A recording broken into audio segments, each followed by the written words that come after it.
Les opérateurs économiques que vous allez voir dans ce film participent au développement de la filière bio dans notre région et cherchent à s'approvisionner en légumes biologiques régionaux dans le cadre d'un partenariat avec le Conseil régional du Nord-Pas-de-Calais.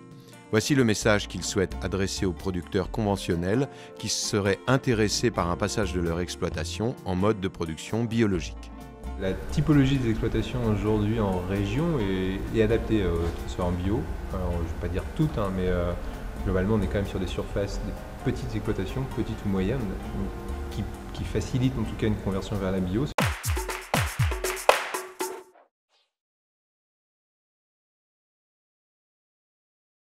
Dans la région, on a différents types de producteurs.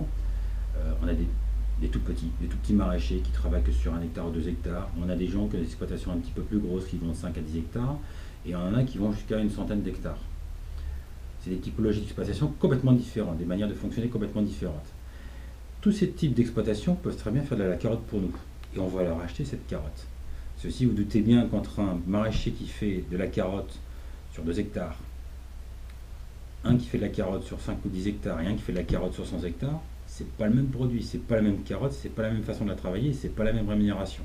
Ça n'empêche qu'on travaille avec tous les types de producteurs qui font ce type de carotte. Mais notre travail à nous, c'est de répartir ces différents types de production de carottes sur les différents marchés que l'on peut avoir en face de nous. Et nous, on est vraiment, Forever est au creux de l'entonnoir. C'est-à-dire qu'on travaille avec différents types de producteurs. Et tous les producteurs, pour nous, sont équivalents, même s'ils font des produits différents. Et on travaille avec différents types de clients. Et notre métier, c'est de répartir la marchandise en fonction du type de client, en fonction du produit du type de client. Énormément de producteurs du Nord-Pas-de-Calais ont mis en place leur exploitation il y a de nombreuses années, 50, 70, voire plus d'années pour certains. Donc c'est une zone historique, comme la zone historique de la pomme de terre de consommation dans le Nord-Pas-de-Calais, qui a été mise en place il y a très très longtemps. Spécifiquement pour le légume industrie aujourd'hui à Norabio, on cherche des gens sur du polyculture élevage, qui ont déjà un savoir-faire sur le légume, qui ont aussi, parce que faire du légume de plein champ, on prend en considération le fait que c'est des producteurs souvent qui n'ont pas envie de les conditionner, laver, conditionner, calibrer, mais il faut quand même qu'ils aient un minimum de connaissances techniques, même si derrière ils peuvent être accompagnés par la chambre du pôle légumes, du gamme nord, etc. Il y a quand même un panel d'accompagnement en région sur la bio qui est relativement dense. Il faut quand même qu'à la base il y ait cette envie de produire du légume. S'ils cherchent juste de la valeur ajoutée dans la rotation en disant je vais mettre un légume parce qu'il me faut de la valeur ajoutée, en général c'est des gens qui vont casse-pied. L'endive, le chou-fleur, le poireau, les choux, on en a entre guillemets plein dans la région. C'est faisable, techniquement il n'y a pas de souci, conventionnellement ça passe. Pourquoi ça passerait pas en bio? Aujourd'hui c'est clair que le Nord-Pas-de-Calais-Picardie, la première région au monde productrice d'endives.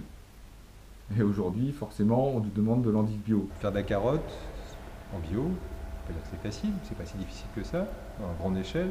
Il faut être équipé correctement, c'est-à-dire qu'il faut avoir la buteuse, fraiseuse, etc. Idem pour la pomme de terre, on peut se récupérer d'outillage conventionnel, mais un polyculteur qui fera que des céréales doit être un minimum équipé. Sinon, on ne pourra pas arracher quand il faut, et en bio, il faut pouvoir arracher quand il faut, pouvoir défaner quand il faut, etc. etc. Un producteur conventionnel, quand il passe en agriculture bio, déjà, c'est quand même assez difficile de tout convertir du jour au lendemain en bio. Parce qu'il y a une appréhension, est-ce que je vais y arriver? Est-ce que c'est faisable? Est-ce que mes sols sont adaptés à la culture bio? Tout est à revoir au niveau du système de l'exploitation. Donc quand on passe d'un système conventionnel à un système bio, on doit changer son système au niveau intrant. Les charges d'intrant passent à des charges de mécanisation. Donc on comprenait très vite que le producteur ne peut pas en même temps être là, je suis avec mes produits phyto d'un côté, et investir dans du matériel très performant, mais qui coûte forcément assez cher. Donc c'est là aujourd'hui le gros intérêt d'Ecuma, c'est d'aider au développement de la bio. Il faut des gens qui aient envie d'y aller, qui aient une connaissance du produit et de la connaissance agronomique du produit, et également qui ait un minimum de mécanisation, c'est-à-dire d'outillage spécifique, que ce soit en CUMA, comme on l'a fait, ça se fait à Los Angeles sur CUMA, où il y a des outils spécifiques à la bio et aux légumes bio maintenant de plein champ. Un autre outil aussi qui est important au niveau de la coopérative, ce qui la rend attractive, c'est, je prends l'exemple en oignon bio cette année, c'est que nous proposons des investissements collectifs. L'investissement en collectif permet déjà aux producteurs de se lancer sans mettre entre guillemets trop d'argent dans son outil.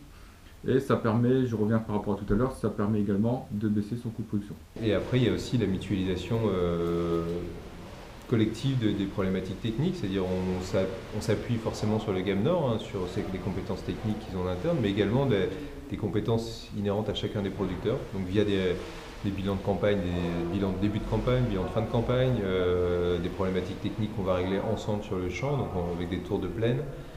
Voilà, c'est cet échange aussi entre producteurs qui est généré au sein de la coopérative, qui amène souvent à une professionnalisation des producteurs. L'intérêt que je vois donc dans la mutualisation, c'est d'essayer de regrouper plusieurs producteurs avec chacun une spécialité un petit peu différente.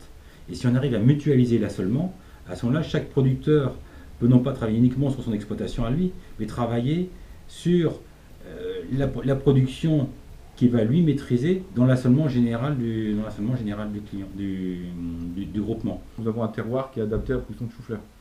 Nous avons un terroir et aussi un climat. Donc c'est là les gros atouts du chou-fleur dans la région.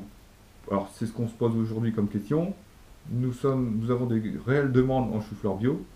Donc c'est tout à fait faisable pour nous de faire du chou-fleur bio l'été dans notre région. Je préfère moi consommer et mettre en avant pour l'entreprise Forever une carotte du terroir Nord-Pas-de-Calais parce qu'on est sur des sols limono-argileux qui permettent de produire une carotte qui est pour moi plus qualitative qu'une carotte qui a été produite dans des sables qui sont des sols filtrants et qui apportent moins de richesse ou moins de qualité gustative aux carottes. On a des spécificités régionales, la carotte de Tilk, le lingot du Nord, l'ail d'Arleux, enfin voilà. On a ces spécificités régionales qui font que commercialement, on aura une valorisation sûre et donc que la conversion peut se faire plus facilement. Et je lance aussi un appel aux jeunes. Souvent, on ne sait pas quoi faire comme légumes l'hiver. L'endive ou le poireau, ce sont des cultures qui sont forcément faisables l'hiver. Il y a de la place, entre guillemets, allez-y.